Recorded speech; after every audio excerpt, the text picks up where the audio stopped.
This is for the free thinkers, the curious beings that swim upstream, who see possibilities, not problems, that learn from the past, live by the present, and create the future. This is the I Love Ugly audio show. Welcome to the I Love Ugly audio show. I'm Valentin, Ozich, creative director and founder of I Love Ugly.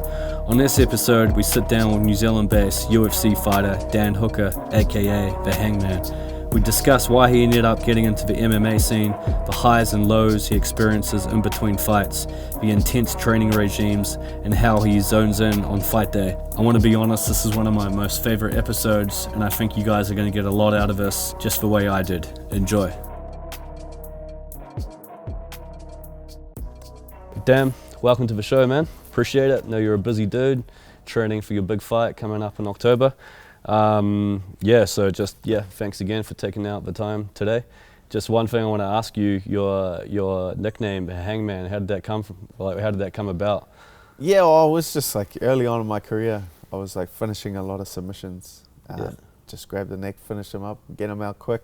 Yeah. So yeah, kind of stuck, the Hangman. Yeah. But it's also not that easy to find something that rhymes with hooker that well. yeah. Because originally I thought, like when I first discovered you, I thought hooker was like, that was your nickname. That was the fight name. Yeah. But the Hangman. It was a pretty good fighter name as is. Dan Hooker, they were worse fight names. Yeah, it's got a good ring to it, man. It's memorable. And is like, how important do you think nicknames or aliases are in fighting? Because you see a lot of fighters and people know them by their nicknames rather than their real name. Yeah, I think it's kind of getting a bit more phased out of the sport. It was like a huge part of it back in the day, and part of your character, like Chuck the Iceman, Liddell, and it was like everything was super individualistic, where they would like design a character behind that, similar to like WWE style, like wrestling, where everyone has like a character. Yeah. But now with like the UFC and the Reebok deal, and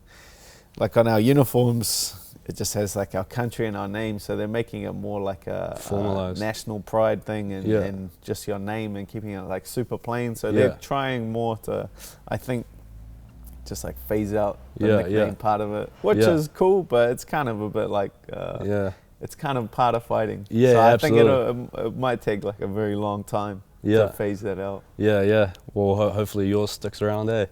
I think it's stuck, man. Yeah. Keep hanging, man. It's stuck. Yeah, and then how long you been fighting for? Because it's obviously just from a non-fighter's perspective, it's a fascinating sport, and it's So how long you been doing it, and just take us back from how you got into it. Yeah, played sport all through growing up, and then like Are you from Auckland? Yep. From Auckland. Which part? I went to Mount Albert. I cool. grew up in Mount Roskill. Oh, cool. Yeah. Kind of around there. 10 years ago, so I was 18, or more than 10 years ago. It goes pretty quick. Yeah. Oh, I was like just an 18-year-old kid, and young and dumb, and I went along and watched one of my mates fight, and he like knocked this guy out in like 20 seconds. It's the first time I ever been to a fight show. Yeah. And my mate knocked this guy's head off in like 20 seconds. Crowd erupted. Yeah. And I was just like, whoa, like the feeling of that. Yeah. I was just like, whoa, I want that feeling. And I knew I was like, well, I'm never going to knock anyone out. Yeah. But just to get in there and fight and entertain the crowd like that and feel that same feeling that I felt then. Yeah. So when I just followed him to the gym that following week. Showed up at the gym and kind of just never looked back. So when I first went to the gym, I was like, I want that feeling. I want to fight and I want to win. I don't want to come here to as a hobby and see how things go. I want to fight and I want to win. So I think that fast tracked my my start in the sport. Wow. But it was only a few months later. I just turned 19 and I had my first professional MMA fight. So I was just jumped in the deep end, man. But you must have had, someone must have identified talent in you. Yeah, so I had my coach, John Olsen. He's a guy I was training with from the very start. And he must have seen something in me. Yeah. It was funny, I had 6 or 7, 8 fights. I just thought I sucked. Yeah. Because all I would do is train with him and just get mashed. Yeah. Train with him and he would just beat me up. Yeah. So I was like, I train with one person and I can't do anything to him. Yeah, Like, yeah. I suck. Like Yeah. and then I would go into fights and I would beat people and I would submit them and I would Damn. do all this Yeah. stuff. And I was thinking, maybe I don't suck that bad. Like Yeah. maybe my coach is just like super good. But Yeah. that took like a long time. Damn. And then like that first fight, just were you nervous? Must have been pretty nerve-wracking first fight, you know. Oh, you're if I legitimately knew what I was getting in for, I'm sure I would be nervous. Yeah. But I was just super unaware, like Yeah. just young and dumb Yeah. and just got thrown in and Yeah. I just didn't have enough time to get nervous. Yeah. I just went in there like super hyped up. Yeah. And I remember I was like, just had the adrenaline rush going. Damn. Just the bell went, Yeah. ran at the guy. Yeah. Like I just stormed across. Damn. Like I was so full of tension, man. Yeah. It went my way the first one, my first fight. I won by a submission in like, I think it was 40 seconds or under a minute. And you just got a taste? You got a taste for it? Oh, that first one, there ain't nothing like it. Yeah, I bet, that's man. like that's your first hit, that's your Yeah. first rush. Like it just drives you crazy, man. Yeah. Like you always want to chase that. Yeah, I think you're after your first one, you're on cloud nine for a solid couple of weeks. Yeah. But, the next one lasts a week. The next one, then you need to like bigger accomplishments. Yeah. You need like bigger accomplishments to get that same rush. You can't keep winning on the local scene. Yeah, of course. You keep doing that, and then you just don't get the same adrenaline rush. Yeah. It just doesn't. So now you need to be the champion of this and then the champion of Australia. So you're always just like chasing that, those accomplishments. Yeah. And at that point when you had your fight, were you like, and you won, were you like, okay, I'm gonna make a career out of this at that point? Like what were you doing at the time in your life anyway, job-wise? I was just studying at the time. Like, what were you studying? I studied like a bunch of different things and I was just, always had like a super practical mindset. So I first signed up to like a property course. Yeah. I was like, I want to get into property. I want to learn this. And then I went and did that and I was like, no, this is just, you're just training me for a job. Yeah. I want to run it. I don't want to just work in a job. For sure. And then I went and did business, did the first year of business, but same thing. I was like, this is training me to work for someone behind a desk. I signed up to business because I want to learn how to run a business. This is not teaching me it, but you learn through age. Like if you want to do something, you just have to go. You just have to jump in and do it. Like, you want to learn how to run a business. You just start running a business. Couldn't agree more, man. It out. Yeah, absolutely. Yeah, nah, cool. And then so you kind of, so you did that. You got a taste for it. You're doing a bit of studying stuff, and then was there, because you struck me as a dude that's you're obviously super driven. You got a taste from your mate, watching your mate, the adrenaline from that, and then you wanted to give it a crack and pursue a career of this. And I read somewhere that you like to get outside of your comfort zone, because that's where the growth zone is. And I think there was somewhere where you trained in, I think it was offshore, maybe Thailand or China, and the reason you did it was because you wanted to get into a zone where you were uncomfortable. And then is that something that's kind of part of your DNA a little bit, like doing things that make you uncomfortable because that's what's going to make you grow? Yeah, like they're challenging. Like I love being uncomfortable. The like thing I live by is like get comfortable being uncomfortable. Yeah, like, I'm super comfortable in uncomfortable situations. It's like I will sign myself up to things and like agree to things. Yeah. Because I don't want to do it. Like I will sign up to it, and I will do it because it makes me feel uncomfortable. And you get that same feeling as in a fight where you when you're doing something you're not comfortable, it makes you feel alive. Like I hate being comfortable. I get bored very easily and I almost like start driving myself crazy when I'm comfortable or when I feel like safe. So I keep putting myself in like dangerous situations and it makes you feel alive and it makes you feel sharp and it makes you feel like super alert. So I'm always gonna do that. That'll be, not just with fighting, not just for now, but for the rest. That's just, I think, like a personality trait, which I think you just develop over time. It's not like you're born with that. You just find that challenges you and that inspires you. Being challenged. And you found that? Did you fight? So you found that pretty early on, like when you were 19 and you started. Did you have that feeling then? I think you more know it like unwittingly. It's not it's not like a conscious thing. Yeah. It's not a conscious thing. Yeah. But now, probably just in the later years, like I've become more aware of it and more conscious of it, and that allows you to kind of harness it more. Absolutely. When it's a bit wild, when you're just young, you're just like, get your fight done, and then you go and relax and hide away and do all of this, and then you get unhappy again, and it's like early on, and I see it the same with my young fighters now. It's like a vicious cycle when they do everything into their fight camp and it's super high and they work super hard and they get really fit, and after their fight, like nothing. Get fat and sit on the couch. And then same thing, like that is, and it's just like a vicious cycle. Whereas now I'm aware of it. Now I've like harnessed it. Even post-fight, I don't try and run away from everything and run away from training and run away from the next fight and run away from all your obligations. I like to just keep it going, keep it going, keep it going. Yeah, that's amazing, man. And do you teach that to your young fighters, just about what you're just saying now, like harnessing it, maintaining it, you're not shying away from it? Do you teach them that as well? Because I think that's a hugely impactful kind of philosophy on life that can help you achieve and pretty much anything you can do if you can learn to harness it. You try to like, you tell them, do this is the easy way. I know, because I've done every mistake in the sport humanly imaginable. They'll go and do it and they'll come back and they'll say, no, you were right, coach. I shouldn't have done that. They'll learn through time. And what do you think makes a great teacher? Because obviously you're still coached, you're still active in the sport, and now you're teaching young guys, or probably guys older than you too, about the sport. Like, what do you think makes a great leader? Yeah, that's difficult. That's a difficult question, because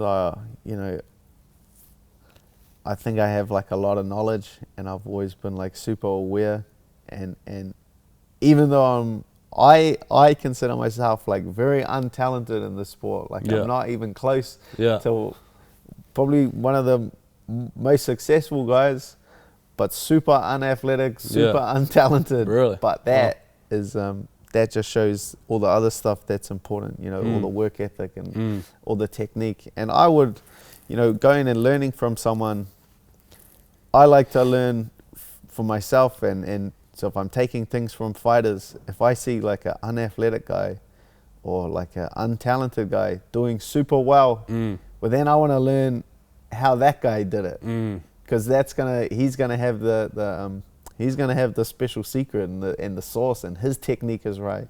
If you go and watch, it's young fighters go and do it. They go and watch like Yoel Romero, like the super athlete, pull off this amazing technique, and then they try and pull it off. And I'm like thinking, you're not, you don't have the same physical attributes. If you're talented and you follow this untalented guy's path and he was successful, imagine how you're going to do with that same technique. If you have the talent and then you do the hard work and follow the technique of someone who was untalented, mate, you're going to be far more successful than trying to copycat someone that's physically gifted. You try and copycat them and you're less physically gifted, well then you're only going to be less successful than them. So I always try and pick off people. I don't want to watch that fighter, he's not very good, he's a bit of a bum, but he's a world champion. It's like a Michael Bisping, he's a world champion, but he's not like the most talented guy. He's not like the most athletic guy in the sport, but he's a world champion. He didn't get to that by mistake. Absolutely, man. And it's all those things you do in private, that you practice in private, that you get rewarded for in public. And it's what we were saying before this conversation. It's, there's a lot of stuff that goes on behind closed doors, the stress, the headaches, the discipline, the, not eating the popcorn at the movies or whatever, but all that stuff, and people don't see it, and that's what does make the champion. So, and where does, like, for you, man, like, where does you touched on work ethic before, where does that come from? Like, do you think is it a learned thing? Do you have it naturally? Like, where does your work ethic come from?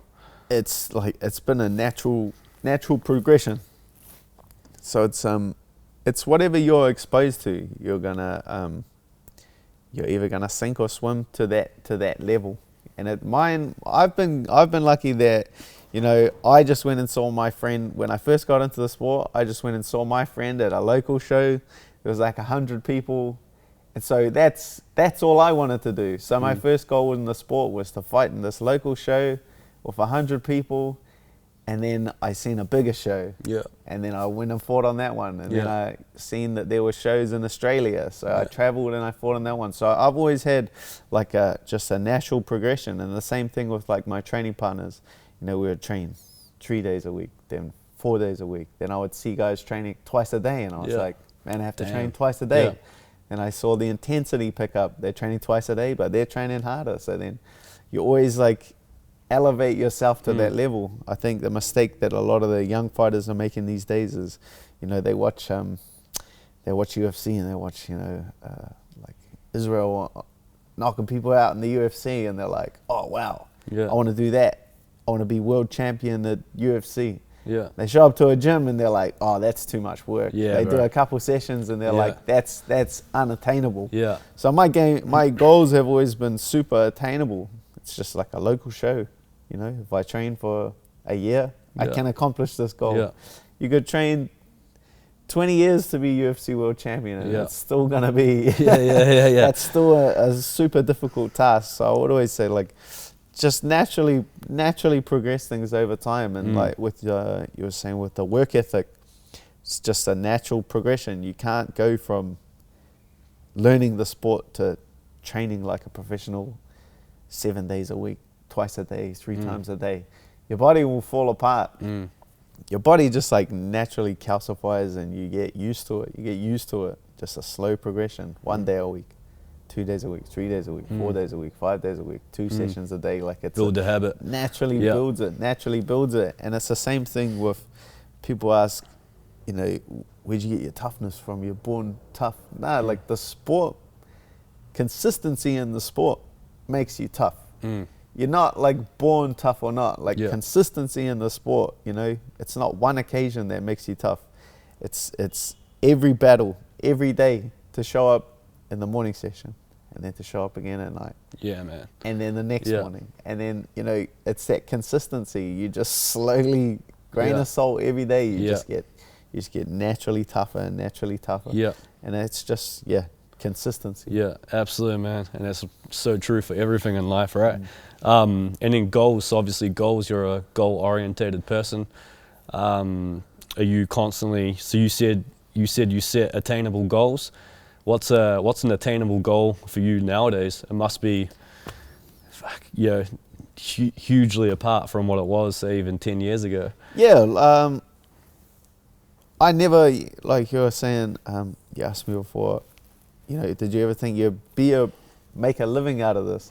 I never thought this would be a way to make money or a way to make a living, because it wasn't at the time. When I was doing this, there was no one from New Zealand making a living from MMA, so I could hardly like go to my family and be like, it's going to be an MMA fighter. They'll ask, oh, who else is doing that? I would have to say, well, I reckon I'll be the first one ever. Yeah. But like there was no career in the sport that long ago. And then when I seen guys like Jamie Tahuna get signed to the UFC, and I was like, he's from New Zealand. And I seen Mark Hunt get signed to the UFC. I was like, he's from New Zealand. And that, like, monkey see, monkey do. I seen the connection. Yeah. And I was at the stage in my career where I'd had 15 fights, and then I saw it was a possibility. So then I pursued it as a possibility then. But yeah, I never intended to make any money out of the sport. It's just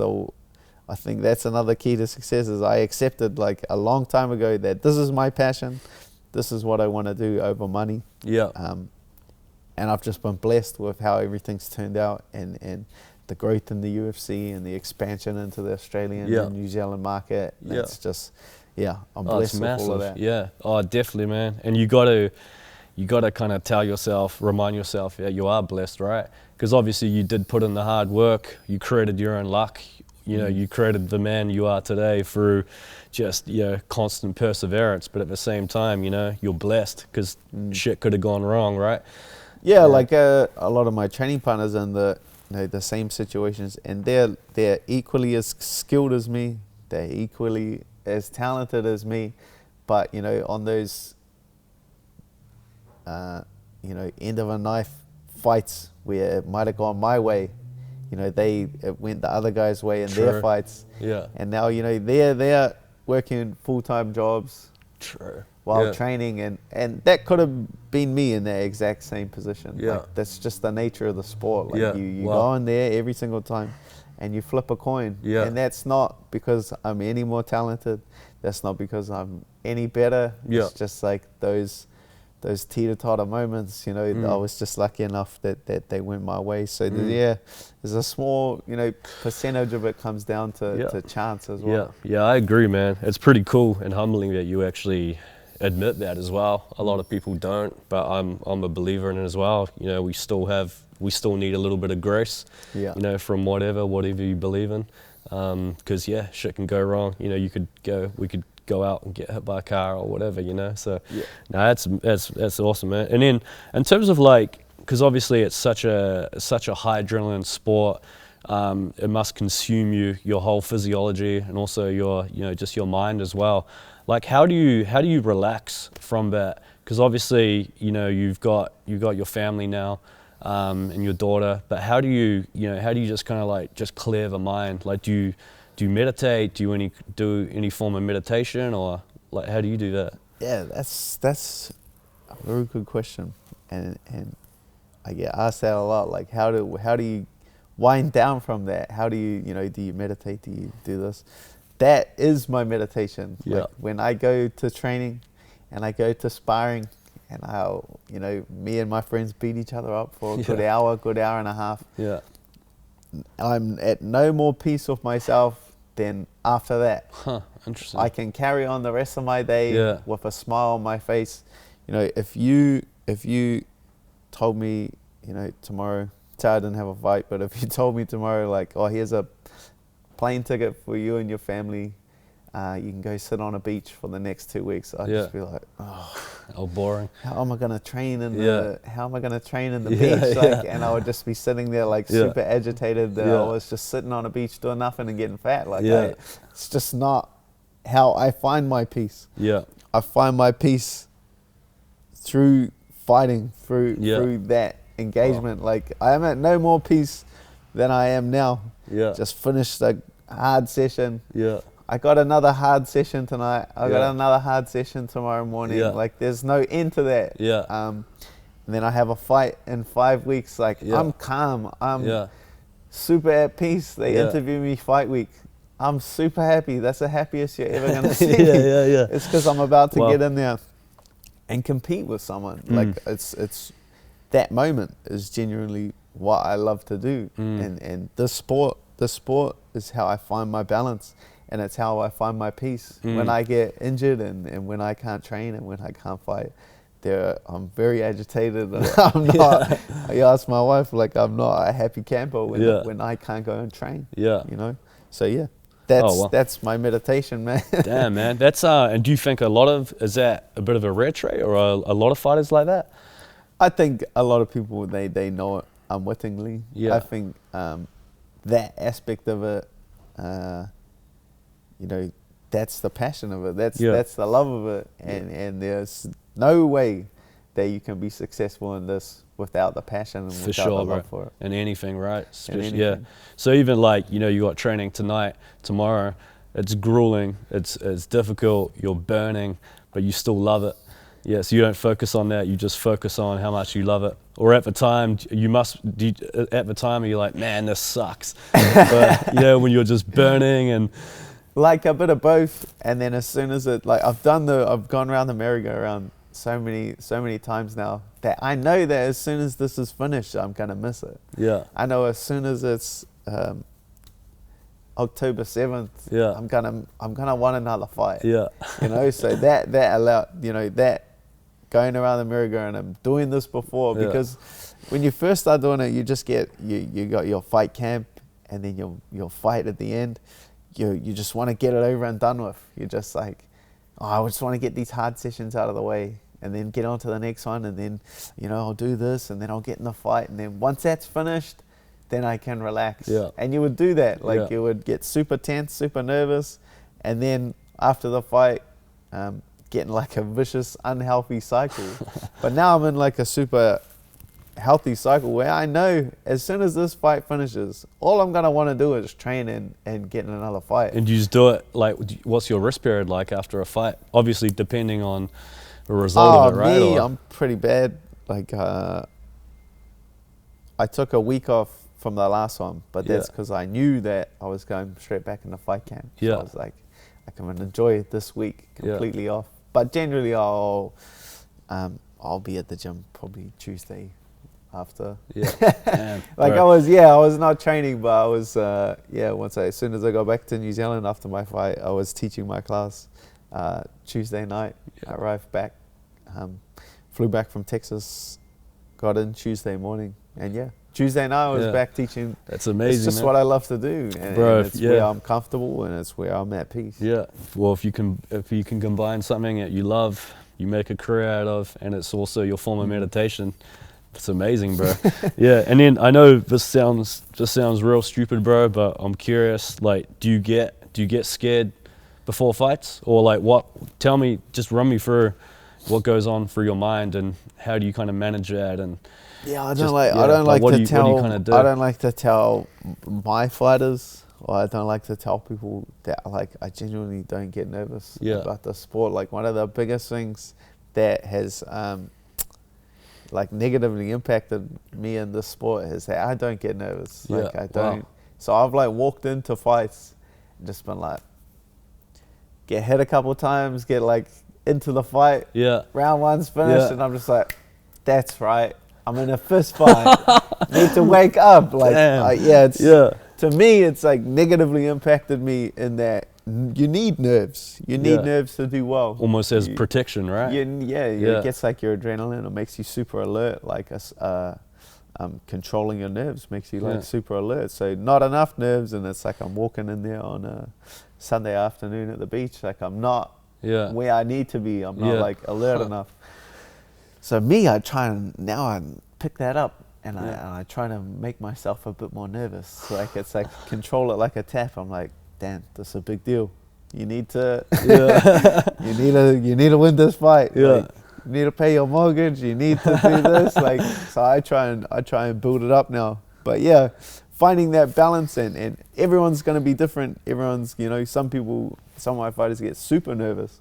So I spend the whole time just trying to relax them and trying to calm them down. So it comes down to the person. It comes down to the individual. But any young fighter, if you feel nerves, that is good. That is good. Wow. But now when I wake up on fight day, that's my favorite day. That's my favorite day. Damn. I feel warm inside. I just sit in the bed. Damn, man. I sit in the bed and I feel warm inside, and I just enjoy myself because I know that day I'm gonna get out there and I'm gonna be in my just element. That's my element. That's what I enjoy. As soon as it's over, I'm gonna miss it. So I enjoy every second when I can. Bro, that's not the answer I expected. I thought you were going to say, nervous and I'm shaking. And damn, that's incredible, man. Because I always wonder that, like you see the fighters and you try to read them and obviously they're in their zone. But for you to say that, I'll admit I'm surprised. Probably everyone will be surprised as well. But that's crazy. So you're actually trying to make yourself nervous so you're more alert. And I could go in. Like I have like a very good control over myself and a very good control over my nerves. I can go in and feel no nerves at all. Damn. I've been able to do that because I thought everyone. That's what early on in my career. I heard that from everyone else. Like you need to go in and relax your nerves and kill your nerves. And if you kill your nerves, you're in like super control. So I would just go into fights and just be like, oh well, I'm not nervous. Like this is gonna make me do well. And it had the complete opposite of effect, where I would have a very slow start, get beaten up a lot in the first round because I wasn't nervous. And so when I what about always performed well when I was really in the pressure situation where I really had to win. Is when I perform at my best. And so now I become conscious of it that it's because I've put some pressure on myself. Yeah. And I've put some nerves on myself. Like, that's where I perform my best. That's crazy, man. What about adrenaline? Yeah, adrenaline's like a natural part Well, of what emotion do you experience then? Like, so obviously you're excited, you're calm. Adrenaline, like that's a natural part of a fight. Yeah. And that has to be addressed and that has to be controlled. I see a lot of people do it. I'm very good at controlling the adrenaline of a fight, like the natural adrenaline of a fight, because if you lose control of that adrenaline, you get what's called an adrenaline dump. Oh, wow. Because you drop someone in the fight, adrenaline skyrockets, you tense, your heart starts pumping a million miles an hour, your blood pressure shoots up. If you don't finish the fight for a minute after that, like the adrenaline makes you hold your breath and tense and use too much energy. Yeah. When you get an adrenaline dump, you become the most tired you've ever been in your life. True.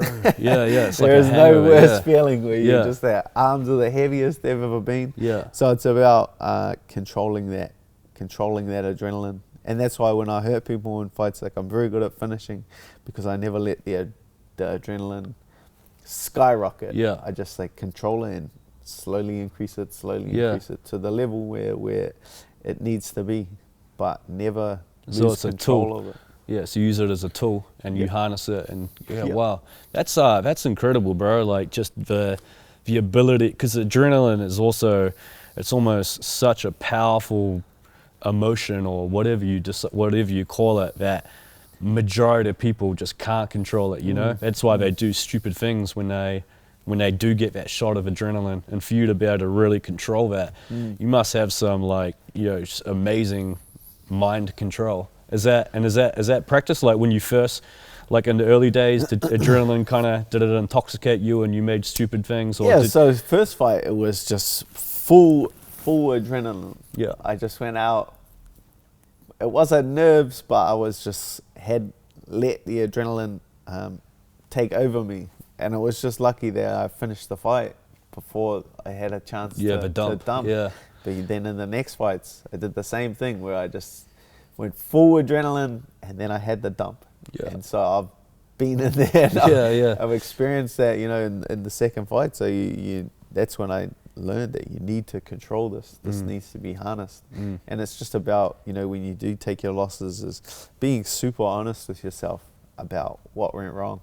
A lot of people I watch, even at like a UFC level, they'll lose their fight and they'll be like, oh, it's because, blame it on something stupid. Oh, it's because the other guy grabbed the fence in the second round, or something that's so minute and so stupid, and they put their loss like down to that. Where I'm like super honest with myself, where I can be like, I lost it because I didn't train this hard enough. Yeah. Or my wrestling is crap. Yeah. I need to go and wrestle every day. Yeah. Like I need to move country. I need to get a wrestling coach, and I need to wrestle every day. So I've always been super honest at identifying those things, and then just going out and making the changes I need to make. That's bro. That's amazing. Just that self-awareness, and also just admitting I sucked at this wrestling or this or that. And do you kind of know, like on a subconscious level, say leading up to a fight, whether or not you've say for example like that fight against not Edson Barboza, the one before that. Gilbert Burns. Yeah. And like, do you kind of know like whether or not you're like, shit, I should have probably gone a little bit harder, or I may be overtrained, or do you feel like if you lose a fight, something's a little bit off? You haven't kind of gone 100, or? It's hard. Like it's all about balance. It's hard. It's hard leading into a fight, and directly after a fight, it takes a lot of time to truly find what the mistake was. Because it's never just one thing, but to truly find what the mistake was, because you block all of that out the closer you get to the fight. Like if you got a sore knee and you missed 2 weeks of training, and then you got you got sick a week out and things like that. Like, I will just pretend, like, I can just block those things out and pretend they don't exist, because when you're in the fight, you can't have those moments of hesitation where you're like, oh, I took 2 weeks off because my knee was sore, and then I was sick for 3 days, and then, like, that is irrelevant. I can have a broken arm on fight day, and I'm going to tell myself, I can convince myself that that is going to have no effect on the outcome. Wow. Yeah. And then so after a fight finishes, you don't, like, immediately just be like, oh, it was the knee. Yeah. You know, it was 2 weeks off for the knee that caused that loss, because I've blocked that out. That doesn't exist. But, you know, as a week goes and 2 weeks, a month, 2 months, you're just like, oh yeah, I probably should have. Yeah. I probably shouldn't have gone into that fight with that injury, or I probably should have done this a little different. Yeah. And then how much do you think it is, like, you know, on a scale, like on a percentage, do you think it, like, what percentage of it do you think is mental? 90%, 80%? Because it sounds like, from where you're explaining everything and your routines and rituals and the way you control yourself, it's just all mental. And as you said before, there's fighters that are more talented, bigger, stronger, faster than you, more experienced, but, you know, they're not in the octagon fighting. It's like, so how much of it do you think it is mindset? Yeah, this sport, most of it, because everything is mental. The training is mental. You know, it's mentally draining. You need mental toughness to show up to training. If you're going to even to a weight session, you need to be mentally there and mentally present. A lot of people and a lot of fighters, they just go through the motions. They just think, because they train at the, you know, with us, they train on the same mat as us, that they're gonna get, if they're just there, if their body is there, they're gonna get as good as us. But it's when you're at the training, being mentally present there as well, to absorb everything and to soak everything in. And that mental presence is more tiring than the physical presence. Just being there is easy. Just showing up on time and being present is easy. But showing up on time, being there and being mentally ready to absorb the information, that is the difficult part of the whole thing. So I would say damn near 100% of this thing is mental. That's incredible, man. And is that what, so Eugene, your coach Eugene, is he big on that? Does he teach that to you guys, or is that something that you almost taught yourself? Yeah, because everyone's so different. Everybody's personality type is so varied and so different that what works for me is not going to work for someone else. If I tell them to approach the sport like I approach the sport, but they're a super anxious person, then it's not going to work. My model is not going to work for them. So it's just time in the sport and time in the gym and time training that you know, this sport allows you to find out. It's why I know myself so well. It's because I've gone in there and there's nowhere to hide in there. You know, if you don't want to be there in the fight and the bell goes, like, that will be blatantly obvious.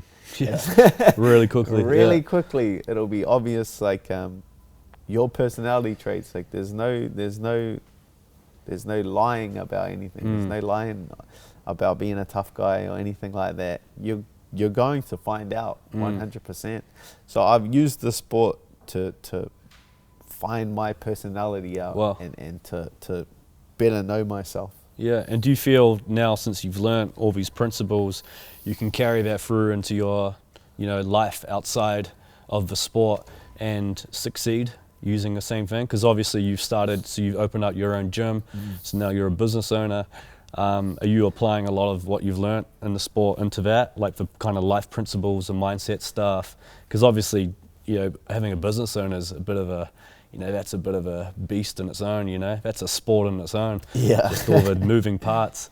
Yeah, you kind of learn that as you go. Like, the sport allows you to be, you know, a well-balanced and a better balanced person, because you find that out through time that, you know, being unbalanced is not good for your longevity in the sport. You know, crash dieting and then eating everything, that's not good for you. And You know, so you learn throughout time that, you know, a well-balanced life, you know, you need your family time, you need your gym time, Yeah. you need your downtime, you need your, you know, when you fight, you need to focus on that. Like but it's just living a well-balanced life. And of course, when you apply that to everything, you're going to be a lot more successful in the long term, which is the main thing. You know,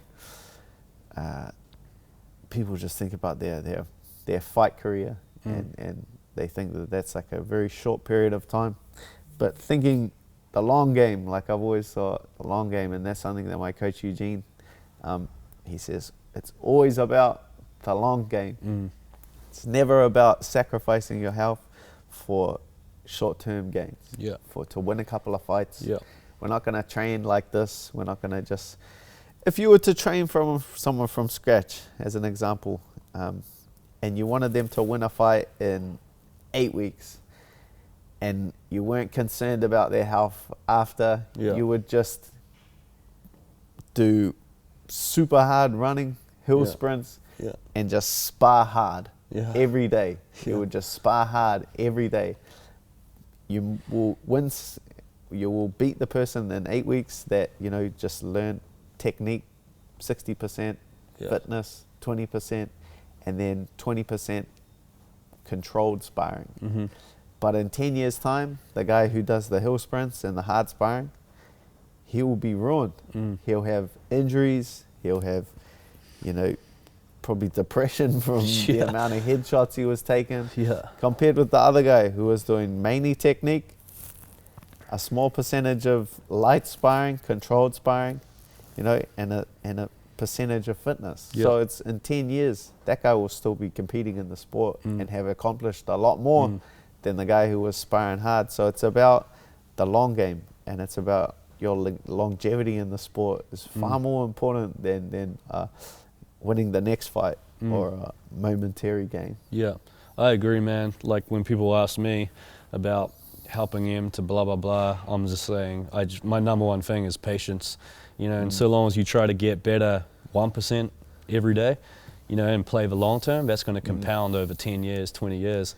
But everybody just wants things in 6 months or 8 weeks, you know. They want to, you know, how do I get my first fight? They want to blow up. Exactly, Everyone man. wants to blow up, but it's so incremental. Like not one thing has ever made me successful. It's everything. And that's what people don't like to hear. They hate it. True. Exactly. And then just going back, you said about just headshots and head trauma and stuff, and obviously that's you know, a bit of a kind of grey area in the sport. Like, is that a concern for you, kind of long term, or you just make sure that you're always protect? Like, how do you kind of counter that? What's your thoughts around that? Just about like headshots. Yeah, it's something we've been, you know, super aware of in combat sport for a very long time. Is the head trauma. And I think all the other sports are just addressing it now and kind of finding out about it now. You know, everyone's always known that getting hit in the head is not good for you, but it's only very recently that it's come into rugby and rugby league and you know, with the NFL and things like that. But that's recent. We've known about this for a very long time.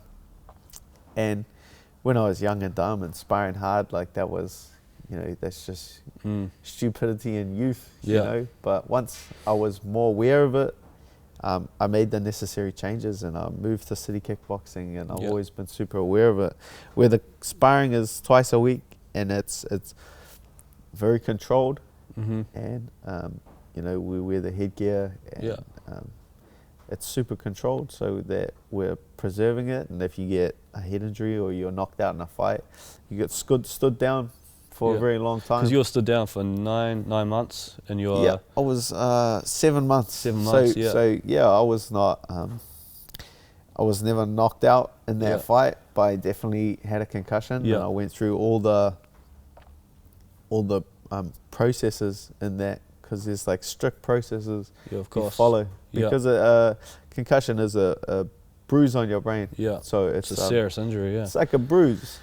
And if I had a bruise on my knee and every day I kept poking that bruise, it would not going to get better. It would never heal. So you have to make sure that bruise is completely healed. And then it's you know, concussion, it becomes very dangerous when it compounds, when you're have a concussion, and then you get concussed again. This is when very serious things can happen. So you have to make sure that when you have a concussion and you take a hard knock, that you let that completely heal and completely recover. Yeah. And were you okay with that? And then, as you said, you just itched to get back in, get back into training, despite having a concussion. Were you just still training but not doing head shots, like head trauma? Yeah, I was doing, technique and just staying away from the sparring. So I was back to, a week after that fight, like I was already back teaching at my gym, and then a month after that, I was back training. But yeah, you just naturally progress it, so you can do your fitness stuff and your technique and things like that. So you're still improving as a fighter, but just not that side of it. And it actually came to the point where I had like concussion specialists, and like they would come over to my house. Mate, ACC is gold. Like they were amazing about it. They would send concussion specialists around, and it came to the point where like they were like, oh, so you're ready to fight again and back to training and this and that? And I said, oh, my coach won't let me. And they were like, what? Like the concussion specialist was telling me like, but you're fine. And I was like, yeah, but my coach is not. He wanted more time. He wanted another month. He wanted another 2 months just so he would be sure. Even they were like, the doctors, oh, do you want me to write him a letter saying that you're completely fine? I was like, if I thought it would help, I would have given him the letter. That's pretty amazing, though. The fact that he did, as probably frustrating as it was for you, the fact that he cares about you that much, he's going to delay it for 2 months because he knows that long term it's going to be the most beneficial. Yeah, frustrating at that time, but a coach in the sport is seeing it all. He knows. You need to save them from themselves. They're fighters. They want to fight. Yeah, exactly, man. Just to kind of switch it up a little bit, bro. Just around kind of rituals and what does your general day look like? Leading up to a big fight. Like, what time would you wake up? What would you have for breakfast? Do you listen to any audio books? Like, what does it kind of look like for you? What changes? So the last 8 weeks of training camp, we train 7 days a week. So we're just training constantly. But then, and how many hours a day is that? Changes depending on the day. Like our Sunday is just one session. It takes half an hour. You're in and out. That's called like spider. So your fight is 3 5-minute rounds, so 15 minutes. And you just go in and you get what's called Shark Tanked, pretty much, where you have like 4 or 5 guys just rotating in on you every 30 seconds. Instagram, and we do pre-exhaustion, but that's just like 15 minutes, and you can just come in, and that's just to simulate your fight at the same time as your fight, and you just gets the body and the mind used to it. Like you can take that day as fight day, and you can just run through it and what you would do on fight day, and mentally ready yourself for that kind of day. But just a normal day. Probably train 3 times a day. What do you have for breakfast? Like during what's your diet? I know before you said you're sick of that question, but I'm curious. That changes. So for the first 4 weeks, I just eat normally. I can, my rule of thumb the first 4 weeks is just don't take the piss. Just don't. Everyone knows what's bad, but I live pretty good. Eggs on toast is what I eat, and my diet doesn't really change. Even the last 4 weeks, I just the quantity just changes. Does it drop if you're cutting or? Yeah, the last 4 weeks when I get down to weight, just the quantity, because weight loss is just all about calorie deficit. It's nothing. Whatever diet you choose, it's just a calorie deficit. So I'm eating the same foods, but just in a calorie deficit. But my go-to is a bacon sandwich or eggs on toast for breakfast. Nice. Lunch, in general, I just kind of eat whatever my wife cooks. Like nachos nachos for dinner last night. Yeah. Would have spaghetti bolognese the night Yeah, before. yeah. Like So I just live pretty good. Kiwiana. Yeah. And then okay, and then like between that, so training and are you kind of like, are you visualizing a fight while you're driving, or do you listen to music, audiobooks, like in your own time when you're going from A to B? What's going on in your world, in your mind? What's on the speakers? Yeah, I like music. That's always good for the soul. Yeah, what music you listen to? Mainly hip hop. Yeah. Yeah. Yeah. Is that what you're playing before your fights as well? Hip hop? Like in the changing room and.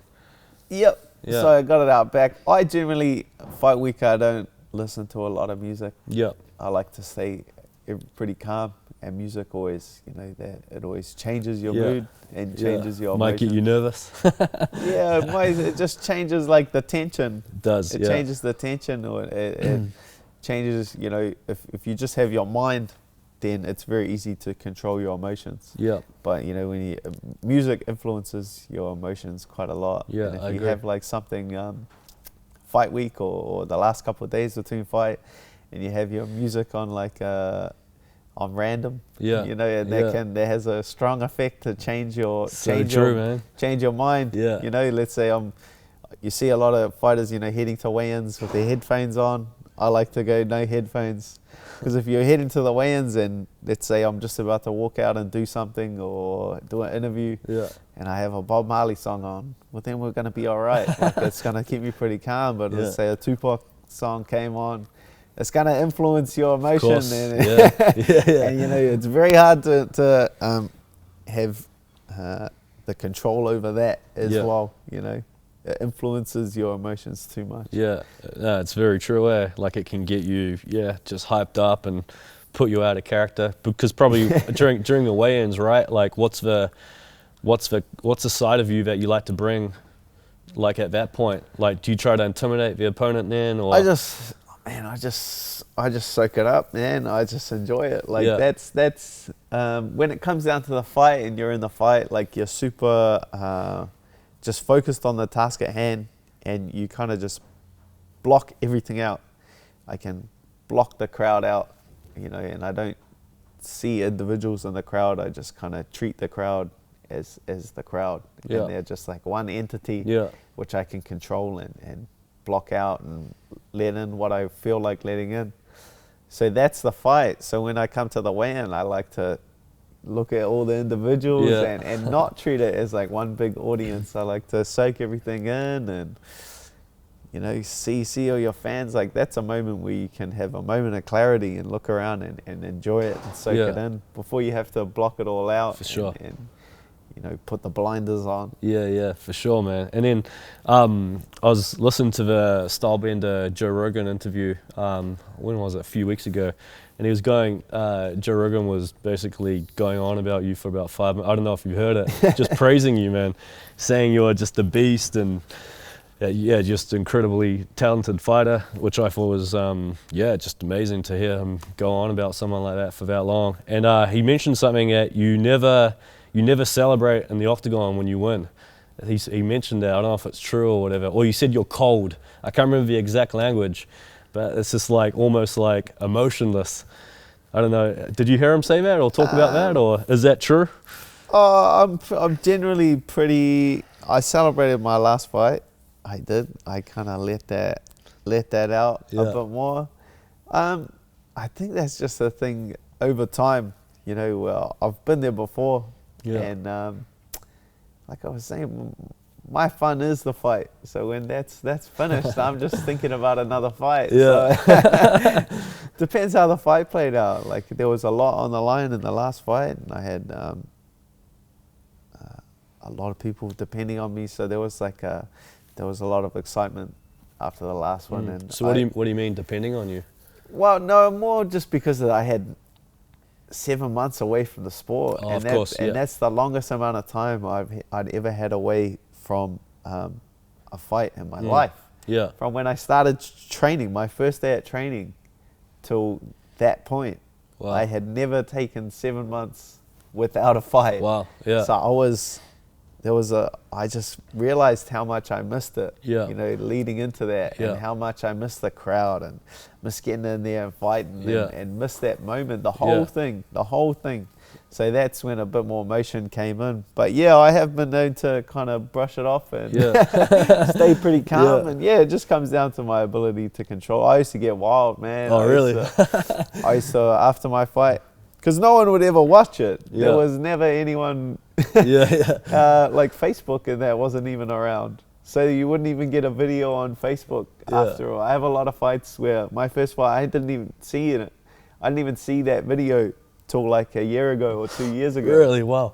I'd never seen it. You could order a DVD off the guy, and it was like $60. I didn't want to pay the $60. Like $60. I didn't want to pay for the DVD, so I just never saw my fight. And I just had a memory of it. There wasn't even a picture of it. I didn't even have a picture of it. Damn. So I used to do some dumb stuff after fights where if there was blood, I would lick the blood and lick it off my face and then cut my throat until, you know, then the videos started coming out. And then calm down. And then they would get posted on Facebook, and then people would see them, and then I had my sister telling me I was an idiot. My old lady said, "Can you cut it with the blood licking thing? Like, it's a bit far." And then I was like, all right. So now I just went and stand there. Like, Oh, that's hilarious, man. And in that 7 months, so you had a daughter, and then you opened your business. So those are two big shifts in your life. How do you feel? I had the gym was open by then. Okay. The gym opened, I think, so I was building it during the Jim Miller fight camp, and then it opened, I think, a week after the Jim Miller fight. Yeah. So it opened like pretty soon after the Jim Miller fight. So yeah, I had the gym for Jim Miller, Gilbert Burns. So that was that wasn't taking a lot of time or too big of an impact. Yeah, the daughter was a big... Yeah, how did that change your life, or just the trajectory of your career? Just the motivation. Like, it was more funny. Motivation? It was funny. I was getting asked the questions because she was only born like 3 weeks before the fight week. Wow. So then I was getting like interviewed, and they're asking me, "Oh, has your daughter changed your perspective?" But it's 3 weeks, man. Like, it hasn't even sunk in. And I was saying, nah, like, not really. Yeah. But then when I come for the last fight, for the James Vick one, and I'm getting asked the same question, I'm like, "Oh, does your daughter change your perspective?" Massively, like an unreal difference in comparison, because I have time for it to sink in, and Absolutely. now I have her there, and she's becoming her own little human now. Definitely, it's, man. Massive difference, huge amount of shift and motivation, where it goes from just doing it for yourself, you know, to you have to succeed. Yeah, man. You have to succeed. Absolutely. It's not a question anymore. Yeah, and you got to become the best version of yourself as well, because whatever man you are, it's going to brush off and reflect onto her. Yeah. So you want to bring your A game every day, even though it's hard as well. So you know, for your personal brand, I've noticed, just because I'm passionate about branding and that's what we do, I've just noticed fighters now, because obviously you got the nicknames and stuff that were given to you, but how important do you think it is to become and work on your personal brand as an athlete or as a fighter? Like, you got people like, say, like Israel, how he's just super colorful personality, and he's just real out there, and you got the McGregors and all, you got the Tyson Furies and these guys. Like, how important do you think that is, and do you think that kind of impacts your career in any way, in a positive way? Yeah, you have to, construct a brand. That all comes down to your longevity. Yeah. Like, your brand and building your brand and building your name is for, after your career, and that's your longevity. People always complain about, UFC fighters don't earn. UFC doesn't pay them enough, they're underpaid, they're this and that. Being a UFC fighter, early on in the career, when you're only fighting for 10 grand to fight, 10 grand to win, like 20 grand after tax and things like that, doesn't get you that far. The UFC is not, giving you a lavish lifestyle and to make a lot of money, but just being branded a UFC fighter, that allows you to make money in like other avenues. Of course. So building your brand how you want to build it, then aligning yourself with other brands. Like then you can bring your sponsors in, who if your brand aligns with their brand, you can bring sponsors in. Yeah. That's why Israel can't get any sponsors. Just that's funny. Yes. And then so the fight coming up in Melbourne, and it's Izzy and Robert Whittaker. What's your thoughts on that? Yeah, oh man, that's gonna be a wild fight. It's gonna be a crazy fight. That's it's kind of the perfect storm. Yeah. I don't think they even intended to have this super card in Melbourne. Yeah. That wasn't on the line until this all came together. It's just a perfect storm. Yeah. Two very opposite personality types. Very opposite. Yeah. You couldn't get further away from each other. That's why it's such a an interesting contest, because there's a bit of something for everyone in this one. I bet. Who you picking? My teammate, man. Yeah. My teammate, Israel. That's my guy. Yeah. That's the guy I sweat, train with, bleed with. Yeah. Back in Israel. What do you think? And we're nearly finished as well, bro. But what's the obviously city kickboxing there's a lot of talent that's come out of there. Yeah. Obviously, it's been there for a long time, but just on a more commercial level, in recent years, a lot of talent's come out of there. What do you think that's attributed to? That's just the coaches. That's the coaches and their way that they develop all their fighters, and it's a very open space where there's a lot of coaches there. I think unsuccessful gym just has the one coach, and then everyone has to do it his way. Everyone has to copy their way, and I think that's where there's you're putting a cap on people's growth. It's like with my gym. If someone wants to go and train somewhere else, that's cool and fine with me. If they want to learn from this guy and go here for a training and go here for a training, I'm perfectly happy with that, because it's just an accumulation of knowledge at the end of the day. And what Eugene and Doug have been able to do at City Kickboxing is have a lot of very smart coaches just there. And they're working with this coach, but they can also move around. So there's probably 5 or 6 very good coaches there that everyone can pick the brains of and get a bit of knowledge from, instead of just having one guy and we got to do it his way and trying to create carbon copies. It's just the open environment. And what Eugene's told to me is the key to his success is surrounding himself by people that are smarter than him. He's so just true. like, everyone thinks he's the smart guy. Yeah. But he's just like, I need to work on my jiu-jitsu, so he gets the smartest jiu-jitsu guy he can find and pulls him in. Oh man, our conditioning's not that great. Get the smartest conditioning guy, bring him in. So he said his key to success is just surround yourself by people that are more knowledgeable than you and smarter than you at everything. Yeah, absolutely. And then, what's the saying? You become an average of the 5 people you spend most of your time with. So there's people at another level, you're going to naturally rise up. And just for your opponents and stuff, so what's your strategy around picking an opponent? And then do you usually do it through, you obviously do it publicly? Do you do it through Instagram? How do you kind of do it? Why do you do it? Do you do it is it going to be personally challenging for you? Is it going to be entertaining for the fans? Do you think it's going to be an interesting fight? What's your strategy behind picking an opponent or accepting if someone picks you? So I've always dealt directly with the UFC myself. If I want to fight, I just message the UFC matchmaker, and then the UFC is very good in that they'll give. They just want whatever the fans want to see. They'll make that fight.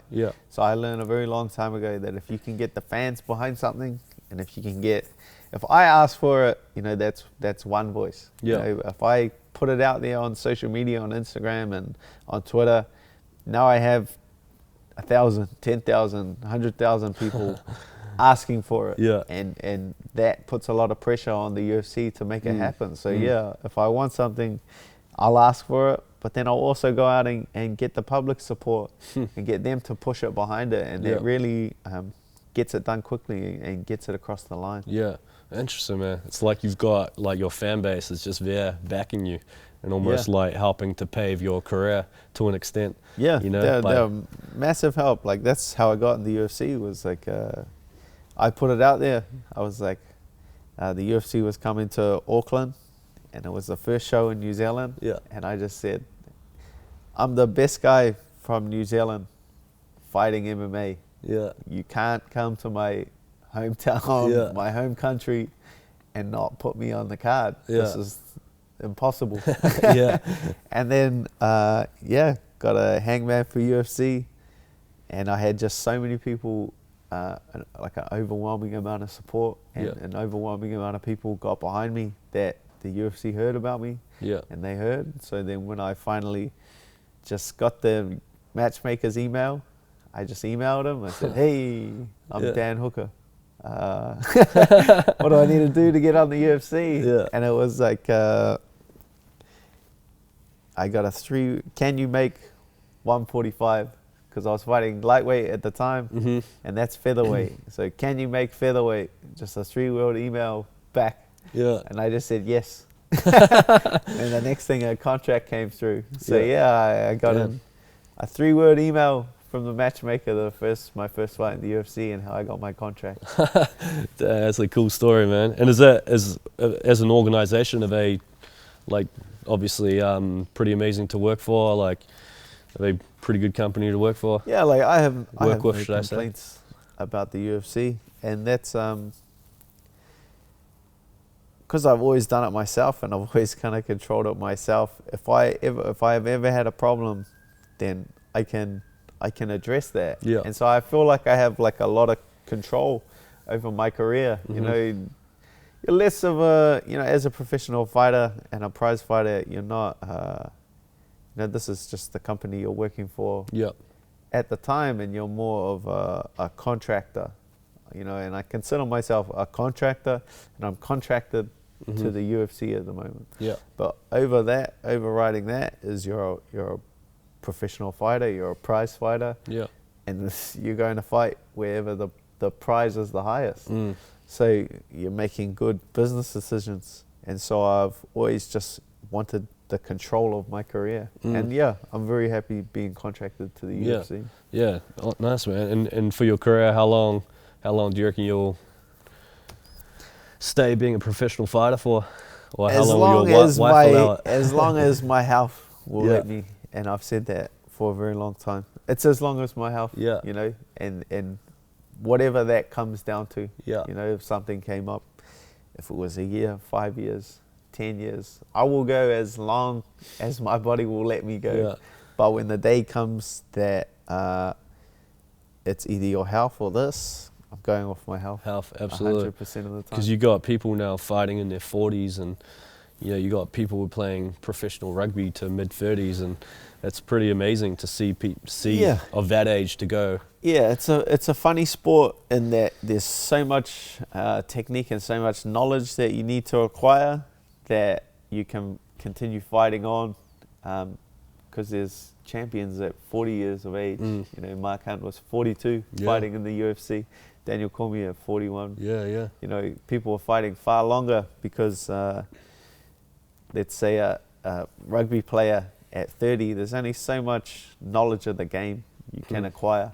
But a 40-year-old MMA fighter has 10 more years of knowledge. He may have lost a bit of his physicality and a bit of his physical attributes to let's say a 25-year-old, but he has 15 more years of knowledge on that guy. So it balances out the physical attributes with the technique and the knowledge of the sport. So it's why it has a much longer, combat sport has a much longer lifespan, or MMA has a much longer lifespan of a fighter than a lot of other professional sports.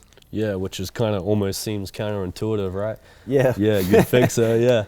That's amazing, man. And then just to kind of wrap it up, man, what advice would you give to somebody that, they know deep down in their soul or in their gut that they've got a calling to go down a certain path, but for some reason they're just not taking the leap? I don't know, they just don't have the courage or whatnot. Like, what advice would you give to that person?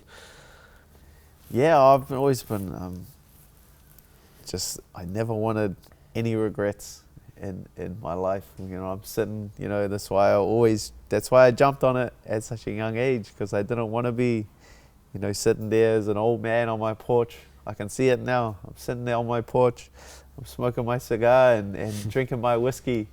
I didn't want to sit there with any regrets. Yeah. I didn't want to be an old man and talk about the things I could have done. Yeah. I wanted to be 100% confident. And to this point in my career, like I have no regrets. I have no regrets with the path that I've chosen or any of the decisions that I've made to get me here. Yeah. And it's always been about that, just having no regrets of your life and just jumping on every opportunity. Yeah. And for the dude that's just like, still, he's like, he's still not jumping on it, what would you say to him?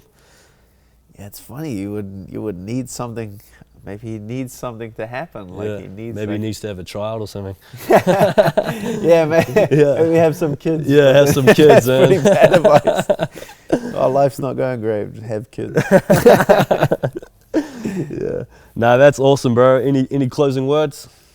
We've said a lot. I've thoroughly enjoyed that. Yeah. A lot of people don't ask about the mindset of it and a lot of it behind the scenes. Like, it's funny, in my 10 years of being interviewed, I've not been asked the questions like that in such depth. Yeah, so that's awesome, man. Honestly, bro, like, speaking to you now, I saw a side of you just through media and obviously watching you on TV, but I'm impressed and I'm massively inspired, bro, just the way you compose yourself in super stressful situations. You've got a career that from an outsider just looks ferocious, man. It's just like relentless, it's challenging, just everything you kind of go through, but yet you're so composed in the way you kind of manage your mindset. Peaceful. It's peaceful to me. It's like wild to other people. It's just funny. Well, it's just, as I said earlier, man, like, just a lot of your answers I just didn't expect. I just expected something completely different. But bro, I appreciate your vulnerability, your honesty. I know everyone's going to get a lot out of it. I personally did. So thanks so much, bro. But do you want to just tell people details of your fight, your social media handles, all that stuff? So now I've got to remember them. I think it's just Dan Hangman on Instagram. People will find it. Yeah, they'll track me down.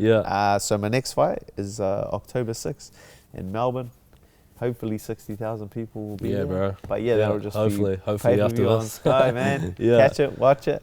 Fighting the number 6 in the world, so it's a pretty great opportunity. Yeah, that's amazing. I just can't wait. Yeah, so if you win this, obviously rankings are a little bit, sometimes they can be a little bit murky, but granted you win, would that boost up your ranking to top 10? Yeah. Well, definitely. I'll probably jump him. Yeah. And move into number 6 and number 7. Bro, that's amazing. It's going to be cool watching you now just after kind of meeting you in person. So, bro, appreciate everything, man. No worries. Thank you. That was awesome.